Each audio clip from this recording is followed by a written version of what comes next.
Demi Tuhan, saya tidak mencuri, bukan saya pencurinya, ucap Diandra, berusaha meyakinkan semua orang. Cetar. Satu sabatan rotan mengenai tangan Diandra. Sakit. Sudah pasti Diandra rasakan sebisa mungkin Diandra menahan rasa itu. Bahkan saat ini tidak ada satupun orang yang dapat menolongnya. Ya Allah, bukan Diandra pencurinya. Tolong berikan hamba kesabaran dalam menghadapi cobaan ini, batin Diandra. Diandra Rafflesia Angelita. Sekali lagi saya bertanya, apa kesalahan kamu? Dan kenapa kamu melakukan itu? Lagi-lagi pertanyaan itu yang Diandra dengar. Apa benar kamu mencuri uang santri lain? Diandra yang semula tertunduk kini kembali menegakkan kepalanya. Bahkan dengan suara lantang Diandra tetap mengatakan kalau ia bukan pencurinya. Tidak, saya bukan pencurinya. Saya tidak mencuri. Cetar. Lagi-lagi tangan Diandra mengenai sabatan dari rotan. Diandra menatap ke sekelilingnya, hanya tatapan sinis yang Diandra dapatkan dari santri lain. Sampai akhirnya Diandra melihat Ustadz Yadi yang berdiri di belakang salah satu santri. Yadi memalingkan wajahnya setelah melihat Diandra menatap ke arahnya. Iya, Diandra menyadarinya bahwa laki-laki yang kini ditatapnya justru memalingkan wajah. Bahkan air mata yang sejak tadi berusaha Diandra tahan agar tidak keluar dari matanya, justru kini meluncur bebas dan membasahi pipi Diandra. Berkali-kali Diandra berusaha untuk tidak menangis, tapi nyatanya air matanya semakin deras keluar dari mata Diandra. Hal paling menyakitkan bagi Diandra adalah harus mendapatkan hukuman dari kejahatannya yang sama sekali tidak pernah ia lakukan. Diandra melihat telapak tangannya yang kini terlihat lecet, bahkan berdarah. Diandra terus mengibas-ngibaskan tangannya, berharap rasa sakitnya akan hilang. Kenapa masih sakit sih? Diandra merasa kesal dengan dirinya sendiri. Merasa kalau ia manusia paling bodoh saat ini. Bego Lora. Lo yang dulu selalu menghukum orang, sekarang malah lo yang dihukum sama orang lain. Diandra merutuki dirinya sendiri. Diandra meniup-niupi telapak tangannya sendiri. Mungkin hal ini akan berhasil membuat rasa perih dan juga sakit pada tangan Diandra hilang. Sambil membawa kotak P3K, Ustadz Randy berjalan melewati lorong setiap asrama. Sampai saatnya langkah Ustadz Randy terhenti saat melihat Diandra yang berada di pendopo asrama putri. Assalamualaikum Ustadz, ucap Siva menyapa Ustadz Randy. Waalaikumsalam, balas Ustadz Randy. Belum jauh Siva melangkah, Ustadz Randy sudah kembali memanggilnya. Kamu sedang mencari Diandra? Tanya Ustadz Randy. Siva mengangguk cepat, pertanyaan Ustadz Randy memang benar adanya. Randy menunjuk ke arah tempat di mana Diandra berada sekarang. Diandra di sana. Siva, boleh saya titip sesuatu ke kamu? Boleh Ustadz, balas Siva dengan ramah. Ini, saya hanya titip ini. Tolong obati luka Diandra, ujar Ustadz Randy memberikan kotak P3K pada Siva. Iya Ustadz, nanti Siva obati luka Diandra. Kalau gitu Siva permisi, ucap Siva. Sementara dari kejauhan nampak Ustadz Yadi yang tengah berdiri sambil membawa kotak yang sama seperti yang dibawa Ustadz Randy. Ustadz Yadi langsung menyembunyikan apa yang dibawanya tadi. Entahlah, ekspresi Ustadz Yadi saat ini sangat sulit untuk ditebak. Rah, panggil Siva. Diandra langsung menghapus air matanya. Tetap saja Siva tahu kalau Diandra habis menangis. Nangis enggak menyelesaikan masalah kamu, Rah, ataupun ngurangi rasa sakit di tangan kamu, ujar Siva. Kamu percaya kalau aku? Siva tersenyum tulus pada Diandra. Aku percaya sama kamu, Rah. Diandra merasa lega saat ini. Setidaknya ada satu orang yang kini mempercayainya. Obat merah diteteskan di tangan Diandra. Rasanya perih saat mengenai luka yang berdarah. Diandra berusaha menahan rasa perihnya itu, begitu juga Siva, yang terlihat hati-hati mengobati luka Diandra. Setahu aku kotak ini kan ada di UKS. Kamu bawa kotak ini dari UKS? Ucap Diandra. Siva menggeleng. Enggak, aku dapat ini dari Ustadz, balas Siva. Ustadz bilang obati luka Diandra sampai sembuh, tambahnya. Ustadz, ya, hanya ada satu nama yang Diandra harapkan saat ini. Siapa ustadznya? Tanya Diandra penasaran. Ustadz Randy, jawab Siva. Diandra langsung diam mendengar nama Ustadz Randy dan bukan Ustadz Yadi yang Siva maksud. Diandra, kok malah bengong? Jangan lupa nanti kamu bilang makasih sama Ustadz Randy, ucap Siva mengingatkan Diandra. Iya, Fa, iya. Dengan tangan yang masih terbalut perban, Diandra berjalan melewati setiap ruangan di pesantren, mencari keberadaan seseorang saat ini. Sampai akhirnya langkah Diandra terhenti saat orang yang dicarinya ternyata tidak sedang sendiri. Niat awal Diandra hanya ingin bertemu dengan Ustadz Randy untuk mengucapkan terima kasih. Tapi kini Diandra juga bertemu dengan Ustadz Yadi. Ayo Ra, gak apa-apa kok. Kalau kamu tunda yang ada kamu lupa Ra. Kamu pasti bisa anggap aja gak ada Ustadz Yadi. Diandra mulai bermonolog dengan dirinya sendiri. Yuk bisa yuk, paksa Diandra. Diandra berjalan mendekat ke arah dua ustadz di depan. Assalamualaikum Ustadz, ucap Diandra. Waalaikumsalam, balas kedua ustadz berbarengan. Hening. Itu yang terjadi saat ini. Tidak ada satupun yang membuka suara. Yadi melihat tangan Diandra yang kini terbalut berban. Ada apa Diandra? Tanya Ustadz Randy, yang membuat Diandra kembali ingat apa tujuannya bertemu Ustadz Randy. Diandra tersenyum tulus.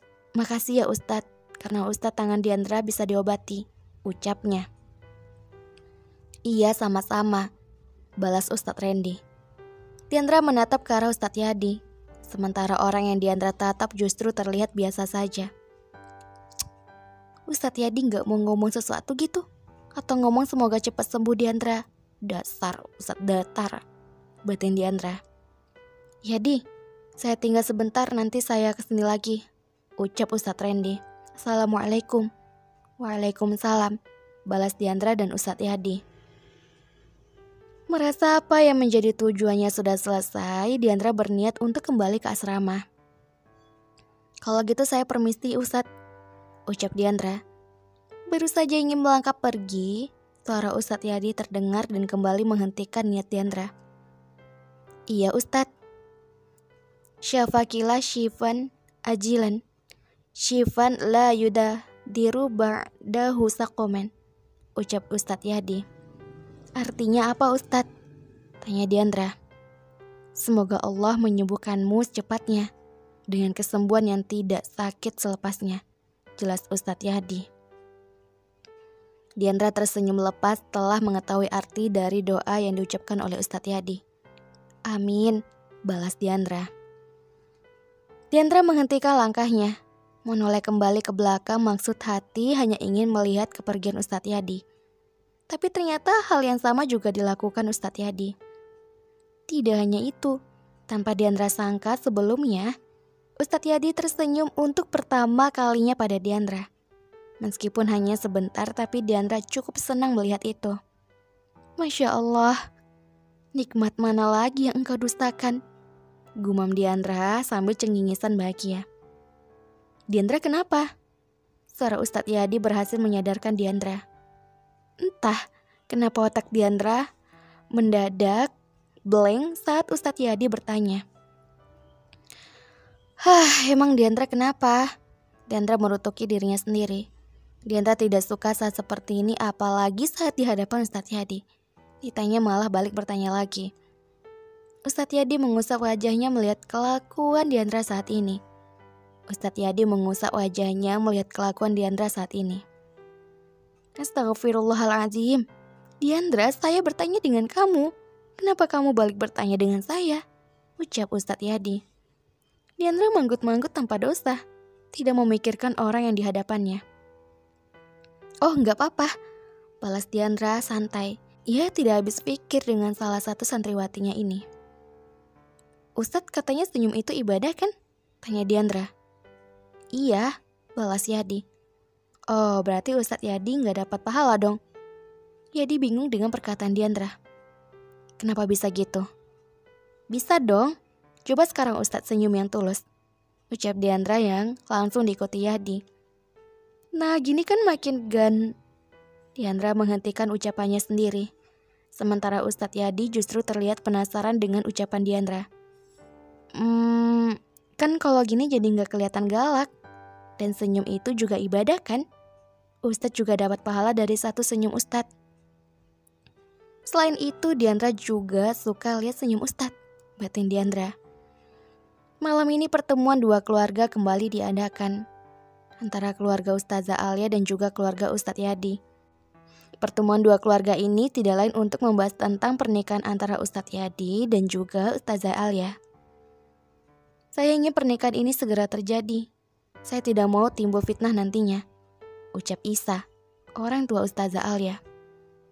"Ya, saya pun menginginkan hal yang sama, tapi kita serahkan semuanya sama Allah. Karena Allah yang memiliki kehendak, manusia hanya berencana," ucap Kiai Ibrahim. "Iya, itu benar Pak Kiai, semoga Allah lancarkan semua ya. Amin." Tidak hanya Kiai Ibrahim yang terlihat senang, tapi juga Umi Tusadiah yang sangat terlihat bahagia melihat putranya sekaligus penerus pesantren akan segera menikah. "Ustazah Alia, Umi ingin bertanya dengan kamu. Acara seperti apa yang kamu inginkan nanti?" Alia mengukir senyum di wajahnya. Pandangannya berusaha ia jaga tidak menatap pada yang bukan mahramnya. Alia hanya ingin acara sederhana tapi bermakna. Karena bukan acaranya yang Alia harapkan, tapi menjadi pasangan sah secara agama dan negara. Menjadi pasangan sakinah, mawaddah, warahmah, hingga maut menjemput, ujar Ustazah Alia. "Iya, karena menikah hanya sekali seumur hidup," tambah Ustadz Yadi. Lain hanya yang terjadi di asrama di mana Diandra terus teringat akan senyum dari orang yang selama ini begitu ia kagumi. Siva yang masuk ke dalam asrama melihat Diandra senyum sendiri. "Astagfirullahalazim, Ra, istighfar Ra, nyebut," ucap Siva. "Siva, kamu mah ganggu aku. Aku tuh lagi bayangi kalau aku bisa selalu lihat senyum dia." Kamu datang malah ganggu aku," kata Diandra wajahnya terlihat cemberut. Dia siapa?" tanya Siva penasaran. "Ah, enggak usah kepo kamu, ini rahasia," ucap Diandra. Berhubung ada Siva di sini, Diandra berpikir untuk bertanya dengannya tentang satu hal. "Fah, kamu pernah nggak merasa bingung gitu?" tanya Diandra. "Ah, nggak usah kepo, rahasia," ujar Siva meniru kalimat Diandra. "Ih, Siva, aku serius." Siva tertawa melihat Diandra kesal. "Ya, aku pernah, Rah, sering malah," balas Siva. Mendengar itu, Diandra langsung kembali semangat lagi. "Serius?" "Iya, waktu lulus SMP aku bingung mau lanjut SMA atau mondok di sini," ucap Siva. "Yang lain?"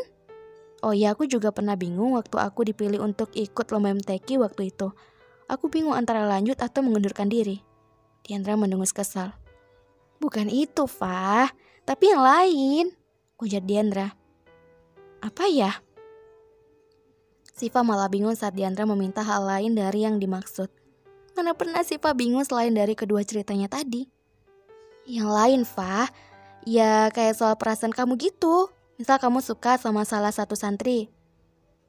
"Aku gak pernah sih, Rah," balas Siva. "Tapi biasanya kalau aku lagi bingung, aku sholat istiqoroh," tambah Siva. Diandra terlihat bingung. "Sholat istiqoroh?" "Iya, sholat istiqoroh. Sholat sunnah 2 rakaat yang dikerjakan saat sepertiga malam," jelas Siva. Terima kasih. Halo Novelers, Mimin sangat bahagia banget dan beruntung dan bersyukur banget kepada Novelers yang masih setia stay tune di channelnya Mimin, channel Feby Pitaloka. Terima kasih banyak ya. Mimin akan terus upload dan mohon doanya supaya Mimin bisa upload terus setiap hari seperti dulu lagi dan tidak mengecewakan para Novelers. Semoga noveler selalu dalam keadaan sehat, dimurahkan rezekinya, diberikan kebahagiaan apalagi tahun baru ini. Semoga cita-citanya semua para novelers di tahun yang lalu tidak terwujud, tahun ini terwujud ya. Mari kita sama-sama berdoa demi kebaikan kita bersama. Oh iya, Mimi mengucapkan terima kasih kepada novelers yang udah hadir, yang udah subscribe, dan udah like, komen. Tapi yang baru hadir nih, jangan lupa untuk subscribe, like, dan komen ya, karena sesungguhnya dukungan kalian adalah semangat Mimin.